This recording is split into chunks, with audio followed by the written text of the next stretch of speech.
Muito frio aqui em Porto Alegre, hoje, nesta quinta-feira, dia 15 de junho, são 17 horas em ponto. Estou aqui falando com vocês, não apenas sob o frio, mas chovendo muito em Porto Alegre. Tempo, e também dizem que vem um ciclone aí muito forte. Eu estou publicando um vídeo, inclusive, sobre o prognóstico a respeito do tempo aí dos próximos dias aí no meu blog polibiobraga.com.br. Quem quiser saber o que vai acontecer aí, dê uma olhadinha ali, vale a pena, né?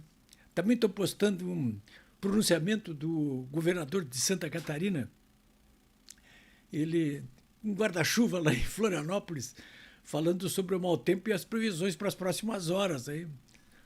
Vale a pena dar uma olhadinha. Está tudo no meu blog, polibiobraga.com.br. Olha, eu quero falar sobre as tias do Zap, as avós do Zap. Essa diferença oceânica entre a quantidade de pessoas que acompanhavam as lives do presidente Bolsonaro e essas minúsculas percentagens de pessoas que acompanharam a live do Lula da Silva na terça-feira. Ele quer imitar o Bolsonaro, o Lula. Só palhaço pode imitar os outros de maneira eficiente, né? Mas ele não é palhaço, evidentemente. É só outra coisa. Olha, eu antes de falar sobre isso aí, eu quero registrar aí o meu agradecimento para as pessoas, o pessoal que está me vendo aí de várias partes do Brasil, que fizeram encomendas desse livro aí. Quem roubou nossa coragem? Do Matheus Bandeira, que foi presidente do Banrisul, secretário de Planejamento, foi o CEO do antigo Instituto Cristiano Ottoni, a maior consultoria de empresas do Brasil, 124 páginas, R$65. Então, pessoal, estou fazendo a promoção desse livro aqui, né? É a minha outra fonte de renda aí. E quem quiser encomendar pode usar o meu WhatsApp aqui, que é 51, código de área de Porto Alegre, 999459810. 51 999459810. Pode usar o WhatsApp. Eu tenho conversado, inclusive, com muitos que têm encomendado esse livro aqui, batido papo também pelo WhatsApp. Também me proponho a fazer isso aí, conversar. Tem muito tempo, mas dá para conversar. Bom, senhores, e as tias do...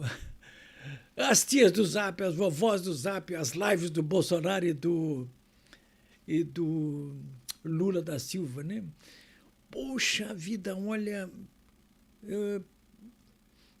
as publicações, de um modo geral, têm evitado comentar, né, essa diferença oceânica de número de pessoas que viam as lives do Bolsonaro e as que viram a live do Lula agora na terça-feira, né? O site Poder 360, por exemplo, que não é bolsonarista, é mais alinhado até com o lulopetismo, mas não é lulopetista, não, mas é mais alinhado, digamos, né? Esse site Poder 360 foi a única publicação que tentou interpretar o fracasso rotundo da live do Lula da Silva. Tudo em função desse desastre que foi sua primeira live, que registrou, vejam só, ridículas 6 mil visualizações no momento da transmissão, 6 mil. E no acumulado das últimas 72 horas aí, estou falando com vocês na quinta-feira, dia 15, 72 horas, acumulado aí 108 mil. 6 mil na hora da transmissão, 108 mil no acumulado. Ora, então dá para comparar, o Poder 360 comparou tudo com as lives do Bolsonaro. Numa das lives a que mais gerou visualizações, essa live do Bolsonaro, aquela de Eldorado, que ele foi lá falar com a família dele, mostrar a família, quando é que ele nasceu, essas coisas tudo, né? Aquela ali foi 13 milhões de visualizações.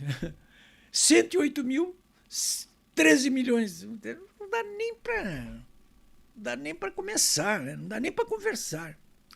Bom, o site 360, ele diz assim, a live do presidente fracassou.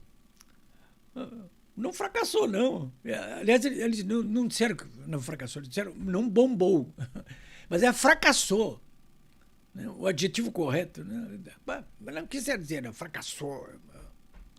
Não bombou, fica mais elegante, né?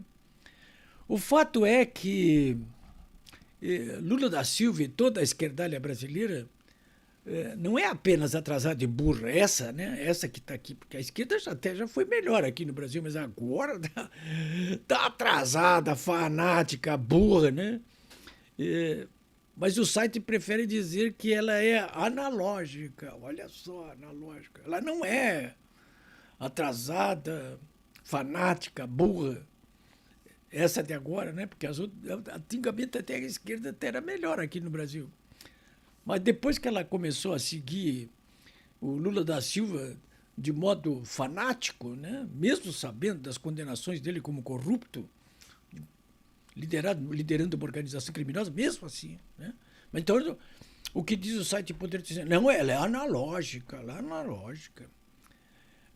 A esquerda sempre costumava dizer, mas a direita é atrasada. Bom, o site que está mais alinhado com eles, né, diz, não, a direita, cá para nós, ela é digital. Poxa vida, é moderna, hein? Eu sou digital. Né? Não sou mais analógica. Né? Quando eu trabalhava no jornal Correio do Povo, estava começando os computadores portáteis, né? Os PCs, eu fui o último jornalista ali da redação a deixar de usar a minha Olivetti. Fiquei ali, eu resisti tanto quanto pude. Era analógico, achei que ia ser analógico a vida toda. E de repente, não, de repente eu me aprofundei nisso aí, acabei. Então eu faço até negócio só digital, só estou no meio digital. Descobri até com o meu netinho da Fronteira Invicta que eu era youtuber quando eu nem sabia que era youtuber. Eu era youtuber, mas não sabia que era youtuber. Né? Bom, então, mas diz aí esse site Poder 360, quando fez essa análise aí das lives, né? A esquerda brasileira, ela é analógica, não é digital. Ela evitou reconhecer que o ogro nordestino e seus fanáticos seguidores da esquerda brasileira estão contaminados. O problema é esse, hein? Olha só, hein? Eles estão contaminados. Ele não diz isso, mas eles estão contaminados. Não é problema de analógico digital, não. É que eles estão contaminados moral e politicamente pela Mensalão e pela Lava Jato. O que significa, isso é a questão principal, é que eles estão desmoralizados e desacreditados. Ora, qualquer comunicador sabe que isso é fatal para quem quer usar qualquer tipo de mídia, seja analógica ou digital.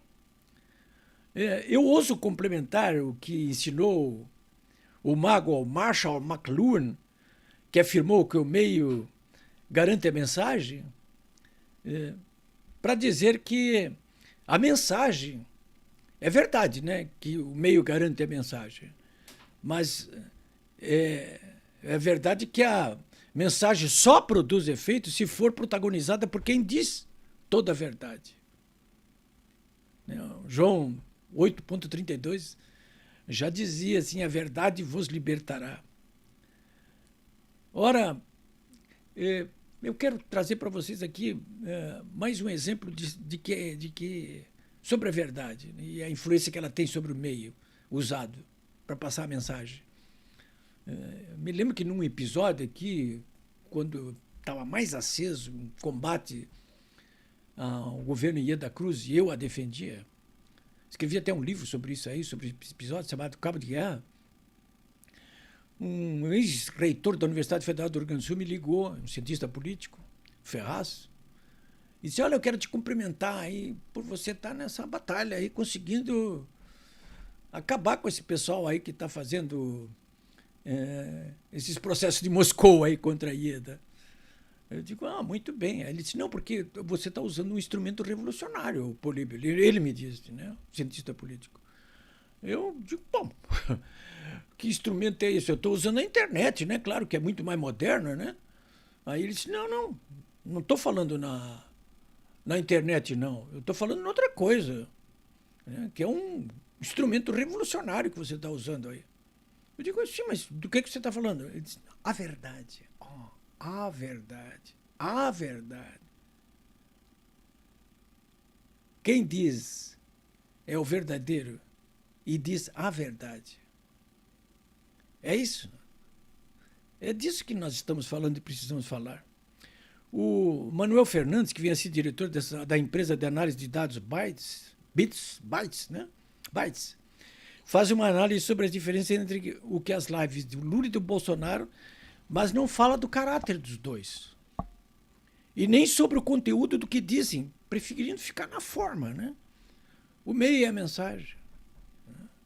E a mensagem? Diz ele que o bolsonarismo dominou a técnica da comunicação nas redes sociais, enquanto a esquerda, de maneira geral, não conseguiu digitalizar a sua rede de apoiadores. A militância bolsonarista, diz ele, nasceu no mundo digital e dominou esse mercado. E a militância da esquerda, do PT e dos partidos de esquerda é muito analógica. No canal oficial do Lula no YouTube, a conversa com o presidente, ele teve ali, como eu já disse, né, 6 mil visualizações simultâneas no momento. E até agora há pouco, aí, passadas 72 horas, 108 mil no acumulado. Enquanto que o Bolsonaro, só numa das lives, foi a 13 milhões de visualizações. Não é pouca a diferença. Nos outros, alguém vai me dizer, mas foi numa. Não, as outras é tudo 5 milhões, 7 milhões, 6 milhões. Não dá nem para comparar com essas 108 mil, né? E, principalmente porque se sabe, o próprio diretor da Bytes diz que o conteúdo, num caso como esse de lives aí, eles têm o pico de acessos nas primeiras 12 horas. Depois não tem mais pico de acesso nenhum, não. Tem um pouco, né? Mas não desse tamanho aí, né? Bom, senhores, existe um modelo clássico que foi adotado pelo Lula, né, que é o da entrevista, né? Ele ficou ali sendo entrevistado pelo Marcos Uchoa, que era da Rede Globo, né? Alguém pergunta e ele responde. O modelo do Bolsonaro, inclusive, que ele criou, era totalmente diferente, né? Na base do showman, né? Aquela informalidade que o público gosta, né? Então, a rigor, senhores, é o seguinte, é o conteúdo estúpido, né? É o conteúdo de quem está falando. É um ladrão ou é uma pessoa correta? O que ele propõe são coisas atrasadas ou são coisas modernas? O seu passado é um passado que o recomenda ou é um passado que não o recomenda? E o que ele está dizendo pode ser interpretado como uma verdade? Então, é o conteúdo do protagonista e do que ele diz. É isso aí, é isso que eles não querem ver, né? É isso que muita gente não quer ver. Essa é a síntese do que está acontecendo no Brasil nesse momento aí, né? É o conteúdo do protagonista e o conteúdo do discurso. É isso que essa gente tem dificuldade em avaliar. E é justamente por não poder fazer esse tipo de comparação que a mídia está tentando ignorar aí. E está tentando evitar uma comparação entre o protagonista Bolsonaro e o protagonista Lula, entre o conteúdo do que diz um e do que diz outro. É isso aí, senhores.